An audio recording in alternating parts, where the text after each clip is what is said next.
আসসালামু আলাইকুম এভরিওয়ান, কেমন আছেন সবাই? আশা করি ভালো আছেন। আমি এখন আছি গণস্বাস্থ্য কেন্দ্রে, যার প্রতিষ্ঠাতা ডক্টর জাফরুল্লাহ চৌধুরী স্যার। 1971 সালে বাংলাদেশের মুক্তিযুদ্ধের সময় ফিল্ড হাসপাতাল হিসেবে এই গণস্বাস্থ্য কেন্দ্রের যাত্রা শুরু হয়। পরবর্তীতে 1972 সালে সাভারে এটি একটি পূর্ণাঙ্গ স্বাস্থ্য ও সমাজ উন্নয়ন কেন্দ্র হিসেবে প্রতিষ্ঠিত হয়।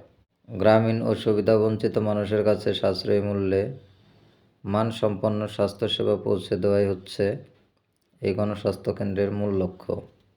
গণস্বাস্থ্য কেন্দ্রের প্রধান কার্যক্রম হচ্ছে স্বাস্থ্যসেবা, ওষুধ শিল্প, শিক্ষা ও প্রশিক্ষণ, সামাজিক ও অর্থনৈতিক উন্নয়ন।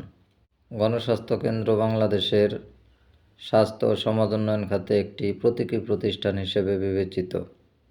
এই গণস্বাস্থ্য কেন্দ্র দেখিয়েছে যে বেসরকারি উদ্যোগের মাধ্যমে কীভাবে সমাজের প্রান্তিক মানুষের কাছে কার্যকর ও সাশ্রয়ী স্বাস্থ্যসেবা পৌঁছে দেওয়া সম্ভব। তো বন্ধুরা, যদি ভিডিওটি ভালো লাগে অবশ্যই শেয়ার করবেন এবং লাইক কমেন্ট করে পাশে থাকবেন। সবার সুস্থতা কামনা করি।